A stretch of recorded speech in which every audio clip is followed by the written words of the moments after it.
Bismillahirrahmanirrahim. This is Masood here, and you are watching my YouTube channel Learn English with Masood. उम्मीद है आप सब खैरियत से होंगे और अल्हम्दुलिल्लाह आपने तैयारी भी बहुत अच्छी कर ली है और वो दिन जिसके लिए आप काफ़ी महीनों से मेहनत करते थे वो अब करीब आ चुका और इंशाअल्लाह ताला जिस तरह आपने पहले दिल लगाकर मेहनत की है, आपके असातिज़ा ने भी बहुत ज़्यादा आपके साथ मेहनत की है, आपके बायो के टीचर्स, आपके फिज़िक्स के, केमिस्ट्री और इंग्लिश बायो, ये सब टीचर्स ने आपके साथ बहुत ज़्यादा मेहनत की है, आपके कॉन्सेप्ट भी क्लियर हो चुके हुए हैं और इंशाल्लाह मैं उम्मीद करता हूँ कि आपके टेस्ट भी बहुत अच्छे होंगे। कुछ क्वेश्चन थे तो मैंने सोचा कि वो आपसे शेयर करूं। मेरा दिल करता था कि आपको ये भी क्वेश्चन भी अच्छी तरह आने चाहिए। तो अब हम कुछ उन्हीं क्वेश्चन की तरफ चलते हैं ताकि आपके जो मज़ीद कॉन्सेप्ट हैं वो भी क्लियर हैं और क्लियर ही इंशाल्लाह रहेंगे। तो चलते हैं आज के पहले क्वेश्चन की तरफ और उम्मीद है ये भी आपको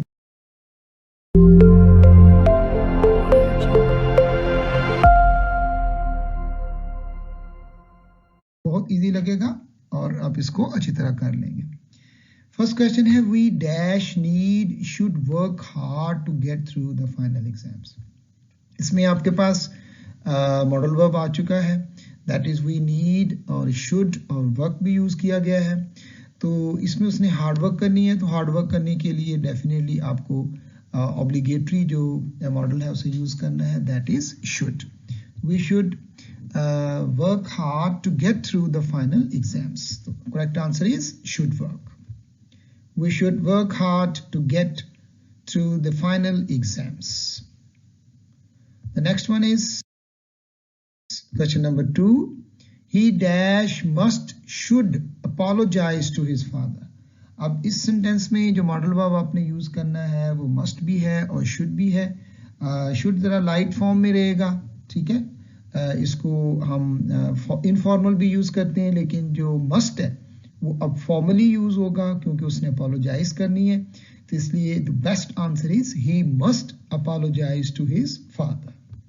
this is the best answer, he must apologise to his father. इसमें हम शुड नहीं लगाएंगे, इसमें मस्ट यूज करेंगे। द नेक्स्ट क्वेश्चन है जी he is used to dash, ठीक है, perform many duties honestly। अब इसमें आपके पास मॉडल वर्ब यूज हुआ है यूज टू। अगर तो वो अकेला होता उसके साथ बी फॉर्म नहीं होती तो फिर हमने परफॉर्म ले लेना था। अब चूंकि इसके साथ बी फॉर्म है, दैट इज है, यहाँ पर वॉज भी हो सकता है, ही वॉज यूज टू भी हो सकता है। तो जब हम बी फॉर्म यूज करेंगे यूज टू के साथ तो इस टू के बाद हम यूज करेंगे gerund form and that is performing. He is used to performing many duties honestly. This is the right answer with gerund form of the verb used to. The next one is very easy. All the players dash has to perform well to win the match. Sometime easy question भी आते हैं जिसमें आपने exact verb use करना है। अब यहाँ पर आपके पास ऑल द प्लेयर्स जो है वो प्लूरल नाउन है, तो आपने यहाँ पर अपने प्लूरल वर्ब भी यूज करना है। All the players have to perform well to win the match. So the correct answer is have to. All the players have to perform well to win the match. The number 5 question is there. They did not speak dash while during they were eating. अब आपको ये clear है कि जब आप phrase use करते हैं तो उसके लिए आप यूज करना ड्यूरिंग, और अगर आपने while एज ए कंजक्शन यहाँ पे यूज किया तो उसके बाद आप क्लास यूज करेंगे। They did not speak while they were eating, और इसी सेंटेंस को अगर हम इस तरह लिखें, they did not speak during their eating या their lunch, their dinner, तो उसमें हम फिर इसको during यूज करेंगे। बट यहाँ पर हम while यूज करेंगे बिकॉज आपके पास एक कंप्लीट क्लास मौजूद है। So the correct answer is while they did not speak while they were eating meal. Okay, the next one is number 6. It is difficult to carry a lot of things dash over a bicycle on a bicycle. So here you have to use a preposition PMC में ज़्यादातर आपको preposition ज़रूर आएंगी, क्योंकि पहले वो gadgets पर उसमें प्रेपोजिशंस कम थी, लेकिन ये प्रेपोजिशन को जो यूज़ करते हैं उसको आपने ध्यान से यूज़ करना है। इसमें प्रेफर वाली प्रेपोजिशन भी आपने याद रखनी है, उसकी प्रेपोजिशन टू है। और इसी तरह over bicycles, on a bicycle, so the right answer is it is difficult to carry a lot of things on a bicycle, so right preposition is on। जी नेक्स्ट क्वेश्चन हमारे पास कुछ punctuation का है। इसमें inverted comma begins I am afraid, इसमें देखें address किया गया है sir comma we have done it. B option में अगर देखें बीटा में, तो I am afraid sir, sir से पहले भी कॉमा नहीं है और उसके बाद भी कॉमा नहीं है। तो जब हम किसी को एड्रेस करते हैं इन रिपोर्टेड स्पीच, तो उसके अगर वो शुरू में हो तो आपको पता है उसके बाद कॉमा आता है, अगर एंड पर हो तो उससे पहला कॉमा लगाते हैं, लेकिन अगर वो सेंटर में आ जाए तो उसके दोनों तरफ कॉमा यूज किया जाएगा। तो यहाँ पर हमारे पास जो करेक्ट आंसर है that is beta. I am afraid sir we have done it, हम ये तरक्की जो है ये कर चुके हैं। ये सेकंड प्लेस से लाइन है जहां पर वो स्पेलिंग बात कर रहा होता है क्रेटन के साथ। I am afraid sir we have done it, हम ये तरक्की कर चुके हैं। जी नेक्स्ट हमारे पास है question number 8, she is an ideal teacher. ठीक है, एक सेंटेंस हमारा ये है, और सेकंड है जी she is a very ideal teacher. अब आपको पता है कि जब हम एब्सोल्यूट एडजेक्टिव यूज करते हैं ना, तो उसके साथ कोई भी मॉडिफाई यूज नहीं किया जाता। तो यहाँ पर आइडियल हमारा एब्सोल्यूट एडजेक्टिव है। इसी तरह कंप्लीट, यूनिक, यूनिवर्सल, तो ये जब हम यूज करेंगे तो उसके साथ हमने कोई भी मॉडिफाई यूज नहीं करना है। So the right option is beta. No, this is the not right option, alpha is the right option. She is an ideal teacher.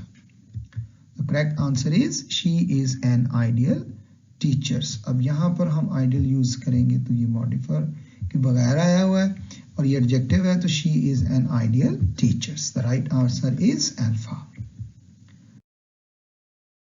Ji next question है question number 9, she is too much upset to think about the killer. ये बहुत confuse करते हैं student को कि too much लगाना है या मच टू लगाना है। तो बहुत आसान है, जब आप एडजेक्टिव यूज कर रहे हैं तो आपने टू लिखना है, और अगर आप अनकाउंटेबल नाउन यूज कर रहे हैं तो आप मच यूज करेंगे। तो यहाँ पर अब हमने मॉडिफायर यूज किया है, she is much too upset to think about the killer.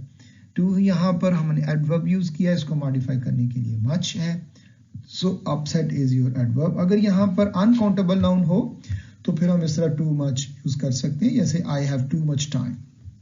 So here the right option is beta, much too upset to think about the killer. That is beta is answer. She is much too upset to think about the killer. जी next one is question number 10 है, you are taller than me। इसमें भी काफी mistake students करते हैं। अब देखें यहाँ पर आपने जो you यूज किया है ये कंपैरेटिव है, taller के साथ सब्जेक्टिव केस में है, तो you are taller than me, me आपका ऑब्जेक्ट है। तो यहीं पर भी आपने सब्जेक्टिव केस ही यूज करना, बिकॉज यू को हम कंपैरिजन दे रहे हैं आई के साथ। So you are taller than I, तुम मुझसे थोड़े से लंबे हो, इसलिए हम यू के साथ जो कंपैरिजन है वो आई का ही देंगे। Right option is you are taller than I.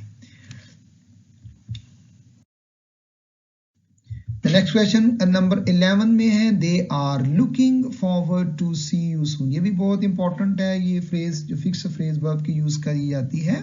Looking forward to, look forward to, तो उसके बाद जब हम वर्ब यूज करेंगे तो वो जेरंड फॉर्म में यूज होगा। हालांकि टू लिखा हुआ है तो ये एक सिर्फ मिस्टेक लगने के लिए है। They are looking forward to seeing you soon. The right option is beta, that is they are looking forward to seeing you soon। हमने looking forward to की preposition के बाद हमने gerund यूज करना है, that is seen, not infinitive use नहीं करेंगे। जी next question है जी क्वेश्चन नंबर 12, बहुत इजी है। underneath the coat he had neither a tie dash nor a shirt। अब हम neither और उसके बाद देखिए neither के बाद भी नाउन है, ठीक है, इधर के बाद भी नाउन आए, नीदर के बाद नाउन आए, बट आल्सो, नॉट ओनली, तो जो भी पार्ट ऑफ स्पीच हम यूज करेंगे वो नेक्स्ट पार्ट के बाद भी वही होगा। अब देखिए नीदर के बाद आट आई है, तो यहाँ पर नॉर आ शर्ट यूज होगा, नॉट आई शर्ट यूज नहीं होगा। So right option is nor a shirt. Underneath the coat he had neither a tie nor a shirt. जी नेक्स्ट हमारे पास है जी question number 13। The principal suggested that all the staff should be are be present in the meeting. Subjective verb जब आप use करेंगे तो उसमें आपने शुड को यूज तो करना है लेकिन लिखना नहीं है। बाकी उसका जो पार्ट होगा जैसे बी है एक्टिवाइज में या पैसिवाइज में आपने यूज किया तो वो पार्ट यूज होगा, लेकिन उसमें हम शुड का वर्ड यूज नहीं करेंगे। ठीक है, तो करेक्ट आंसर क्या होगा हमारा? That is, the principal suggested that all the staff be present. तो इसमें क्या यूज करेंगे सिर्फ? Be present in the meeting. That is the right option. Number 14 में देखते हैं जी, ऑप्शन है हमारे पास he dash needs speak loudly in the hall. अब यहाँ पर आपने यूज किया need as a modal verb, और जितने भी मॉडल वर्ब होते हैं उसके साथ आप कोई एस या ई एस या आई एन जी या ई डी का इस्तेमाल नहीं करते। तो इसी तरह यहाँ पर भी शी नीड यूज होगा, नीड्स यूज नहीं होगा। आगे देखिए स्पीक आ गया हुआ वर्ब, बेस फॉर्म यूज हो रही है, तो इसलिए आपका करेक्ट आंसर जो होगा that is only need. She need speak loudly in the hall, उसको जरूरत है लाउडली स्पीक करने। अब इसको इस तरह चेक कर लें, नीड को खत्म करके यहाँ पर कैन लिख लें। She can speak loudly in the hall। अब आपको कैन यहाँ देखें कितना सूट कर रहा होगा, आपको लग रहा होगा कि सही है। इसी तरह नीड भी यूज होता है, एज ए नाउन यूज होता है, as a modal verb use होता है, as a transitive verb use होता है। तो यहाँ पर ये as a modal verb use होगा। ओके जी, नंबर 15 में हम देखते हैं the higher we go dash cooler the cooler it is. इसमें हमने कंपैरेटिव डिग्री ली है हायर, दिस इज मोनोसिलेबिक है, कूलर कूल कूलर कूलेस्ट, और जो डायसिलेबिक होते हैं ना उनमें जैसे इंटेलिजेंट ये डायसिलेबिक है, उनमें हम द मोस्ट यूज करेंगे। और जब हमारे पास अपनी डिग्री मौजूद होंगी उनके साथ आर्टिकल यूज नहीं होगा, लेकिन जब हम कंपैरेटिव डिग्री को कंपेयर में लेके आएंगे, कंपैरिजन में देंगे, तो उन दोनों के साथ आर्टिकल यूज करेंगे। The higher we go the cooler it is, that is the cooler it is। तो this is cool cooler cooler ये मोनोसिलेबिक है, तो इसकी अपनी डिग्री होगी। जितने भी मोनोसिलेबिक वर्ड होंगे जैसे dark darker darkest clever cleverer cleverest, ये मोनोसिलेबिक है, इनकी अपनी डिग्रीज है, इनके साथ आप आर्टिकल सुपरलेटिव के साथ लगा देते हैं जी। नेक्स्ट हमारे पास question number 16। I have been reading the book you lent me, but I dash have not finished, am not finished it yet। तो इसमें जो किताब उसने ली थी वो पढ़ता रहा है, और अब वो जो बुक है वो अभी तक फिनिश नहीं हुई है, इसलिए हम यूज करेंगे present perfect, that is but I have not finished it yet. That is the right answer. I have been reading the book you lent me but I have not finished it. Easy है। बहुत सारे question verb correction के होंगे, adjectives के होंगे, adverbs के होंगे, article के भी हो सकते हैं, इस तरह पंक्चुएशन के भी होंगे, लेकिन मोस्टली प्रेपोजिशंस जो हैं उनको आपने बड़ी विजिलेंट तरीके से यूज करना।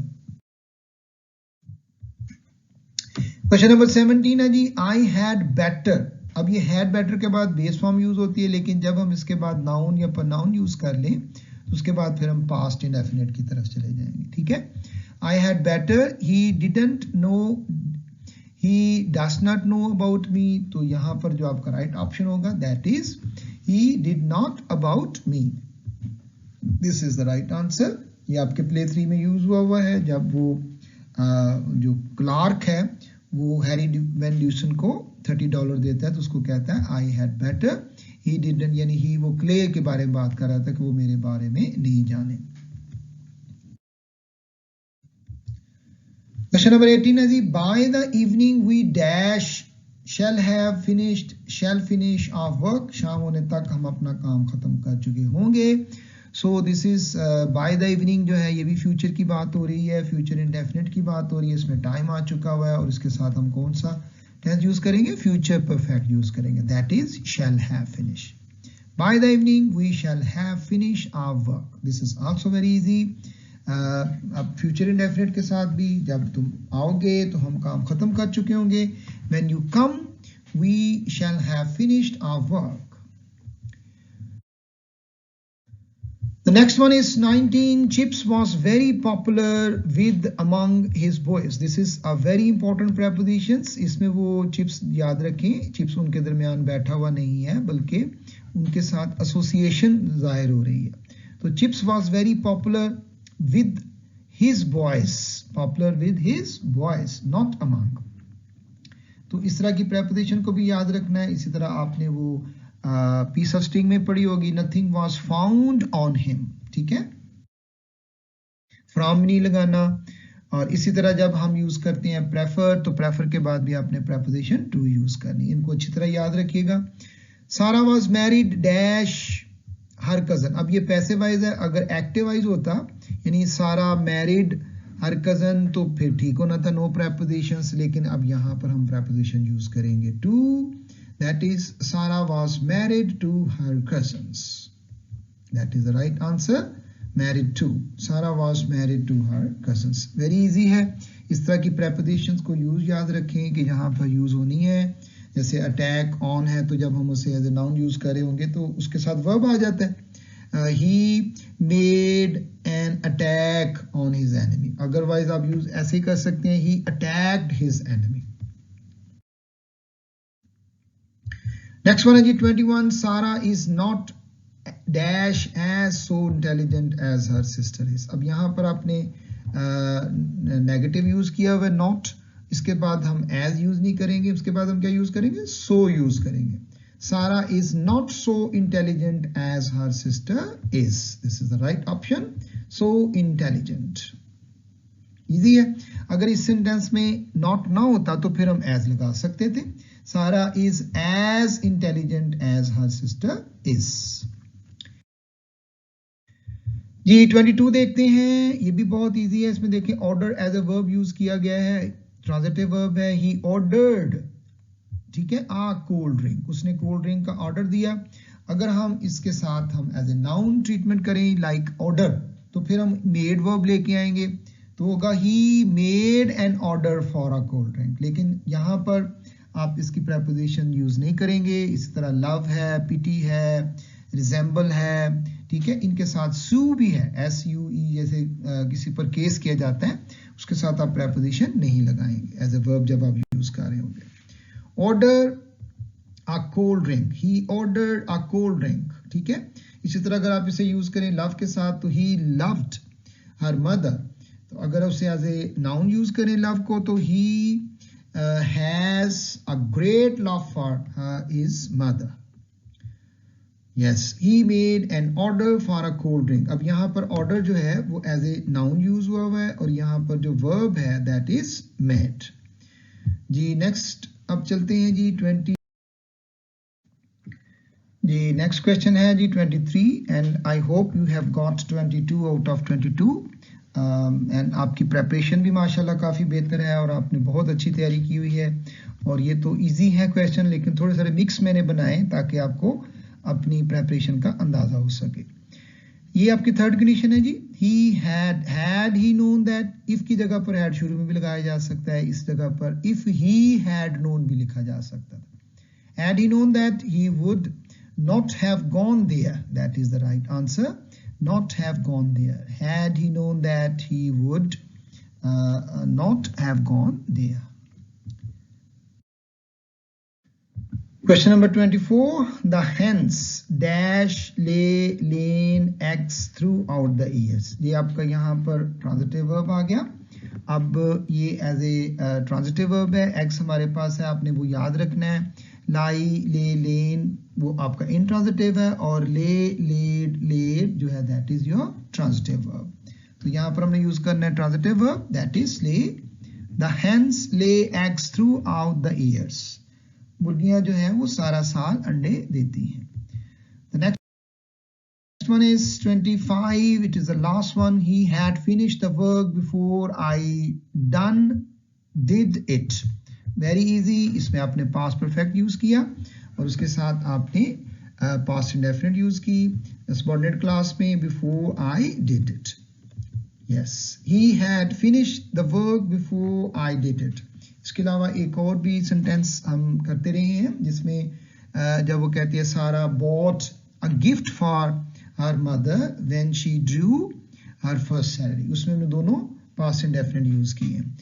सो उम्मीद करता हूँ कि आपने ये 25 आउट ऑफ 25 मार्क्स हासिल किए होंगे और इंशाल्लाह जो फाइनल एग्जाम आपका कंडक्ट होने जा रहा है उसमें भी.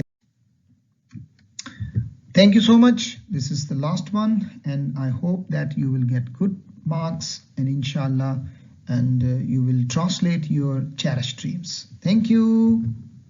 Take care. Allah Hafiz.